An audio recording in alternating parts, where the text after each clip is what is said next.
I just want to say we're going to bring prices down. We're going to make our country safe. We're going to stop people from robbing our stores and hurting our people. Donald Trump is back, and one of his first moves is unleashing Elon Musk on the federal budget. The world's richest man standing alongside the world's most powerful one, promising to reshape the American government.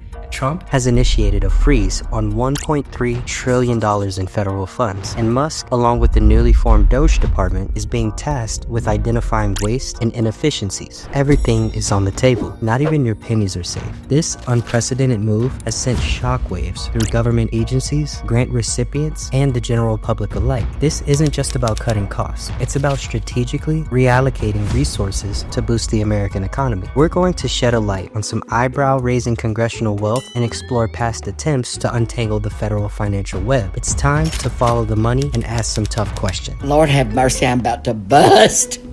And I still can't say anything. It's good news, though. We'll break down where the money's going and how Elon Musk's involvement is shaking things up. This is a crash course into what the federal budget is, where the money is going, and why you should care. The committee headed by Chairman Marjorie Taylor Greene, her and her staff discovered $2.7 trillion in improper payments to Medicare, Medicaid, overseas, to people who should not have gotten it. Some of this room might have missed that press conference. Can you elaborate on what the president is thinking at this point? Attempts to audit the federal budget have been ongoing for decades with limited success. The Government Accountability Office, GAO, has been unable to provide an opinion on the reliability of the federal government's consolidated financial statements for fiscal years 2024 and 2023. This inability stems from serious financial mismanagement problems, particularly at the Department of Defense. The Department of Defense, which manages assets worth $4.1 trillion, has failed its audit for the 7th consecutive year as of 2024. This is insane to hear out loud. Out of 28 separate entities audited within the Pentagon, only 9 received a clean audit. The most recent audit cost $178 million, our tax dollars, and involved 1,700 auditors. Despite this extensive effort, the Pentagon acknowledged last year that it could only account for only half of its $3.8 trillion in assets. Imagine a company giving you $4 trillion to manage, and at the end of the year, you don't know where half of it went.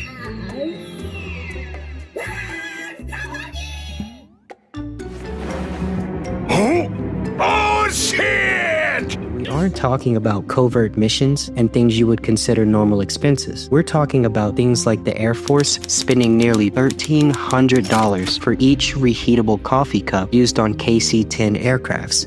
Still can't explain why it spent $1,280 on a coffee cup. And $150,000 of funding on soap dispensers for bathrooms. We can go on and on with these ridiculous allocations. If that's not insane, I don't know what is. The Congressional Budget Office, while providing valuable economic and budgetary information, lacks the authority to enforce changes based on its findings. The GAO estimates that the federal government could lose between $233 and $521 billion annually to fraud, based on data from 2018 to 2022. Now, does any of this sound right to anybody? These persistent audit failures and financial management weaknesses stress the need for urgent attention, accountability, and transparency. So, where does Elon Musk come into all this? Trump is tasking him and the DOGE department to bring a level of transparency to these numbers. It's like bringing in a tech CEO to fix a dial-up connection. It's a bold move, but if anyone can shake things up, it's Elon Musk. The task force aims to not only find the funds, but redirect the allocated funds and create better overall processes with better allocation. Personally, I don't care if it's Elon Musk or not. I'm just glad someone is making a conscious effort to bring transparency to the forefront for the American people, showing the good and the bad. That's always going to bring uncomfortable discussions, but we have to start somewhere. But first, where does the money come from? The biggest chunk is individual income taxes. Basically, the government takes a cut of your paycheck. Then there are payroll taxes, which fund Social Security and Medicare, deducted straight from your wages. Corporate income taxes are also in the mix, though they make up a similar piece of the pie because, let's be honest, thanks to loopholes, many corporations pay next to nothing. Shout out to Jeff Bezos. When the government spends more than it takes in, it borrows money by selling treasury bonds, which is basically putting it on the national credit card. Let's break down the federal budget into simpler terms. Think of it like a giant piggy bank for the whole country. In 2025, we're looking at about $86.6 trillion in total spending over the next decade. The biggest slice of the pie goes to mandatory spending, which makes up about 63% of the budget. This includes programs like Social Security, Medicare, and Medicaid. These are like the bills you have to pay, no matter what. They're set by law and don't change much year to year. For example, in 2025, Social Security alone is expected to cost about $1.4 trillion. Medicare isn't far behind at around $1.1 trillion. Next up is discretionary spending, which is about 23% of the budget. This is the money Congress gets to argue about each year. It covers things like our military, which take up more than half of this chunk, education, highways, and scientific research. In 2025, we're looking at about $895 billion for defense and $711 billion for everything else in this category. Lastly, we've got to pay interest on our national debt. It's like the country's credit card bill, and it gets bigger. In 2025, we're expected to spend about $750 billion just on interest payments. That's more than we spend on education, transportation, and environmental protection combined. Elon Musk and the newly formed Department of Government Efficiency, or DOGE, are taking a hard look at federal spending with the stated goal of cutting what they deem unnecessary programs and streamlining the federal workforce. This is where all the buzz about DEI programs is coming from. This initiative has sparked considerable debate and anxiety. Not really doing anything, in fact, the opposite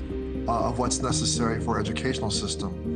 Targets a wide range of government activities, including the IRS. The Education Department is facing significant restructuring, highlighted by a proposed $900 million reduction to the Institute of Education Sciences, which tracks student programs nationwide. Musk, in a characteristic tweet, questioned the necessity of such extensive spending to assess educational outcomes, suggesting that the funds could be better allocated to direct educational initiatives. The subcommittee recently discovered $2.7 trillion in improper payments in Medicare and Medicaid overseas to people outside of the United States. Americans are shocked to learn that $2.7 trillion of their hard-earned tax dollars have been stolen or wasted in improper payments since 2003.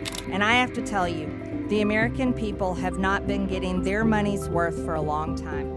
The Consumer Federal Protection Bureau has also found itself in Musk's crosshairs, with the tech mogul posting CFPB RIP on X. This action followed by CFPB's investigation into Musk's plans to transform X into a virtual wallet, leading to accusations of bias and conflict of interest.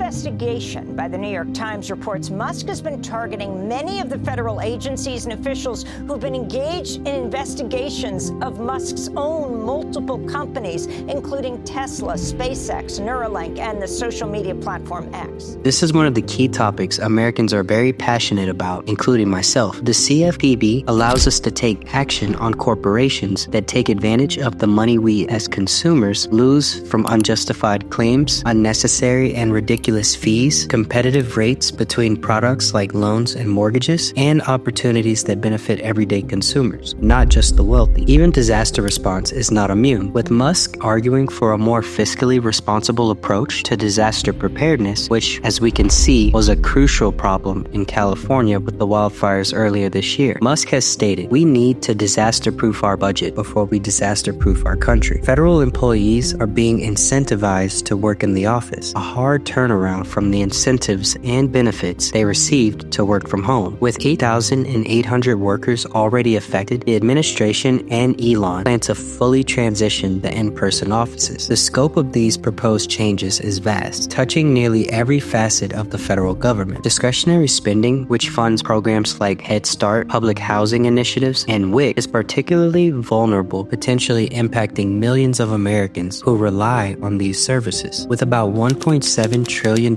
in discretionary spending out of a $6.2 trillion federal budget plans to be cut. Whether Musk's approach is viewed as a necessary step towards fiscal responsibility or a reckless dismantling of vital government programs, it's clear that significant changes are on the horizon. As Musk himself put it, "We're not just trimming the fat, we're putting the whole government on a diet." Elon Musk and the DOGE Department have set their sights on members of Congress whose net worth far exceeds their annual salaries, raising questions about potential conflicts conflicts of interest and the sources of their wealth. Nancy Pelosi, representing California's 11th congressional district, has become a focal point of this scrutiny. As a member of Congress, Pelosi earns an annual salary of $174,000. However, her estimated net worth, including assets shared with her husband Paul Pelosi, stands at a staggering $240 million as of July 2024.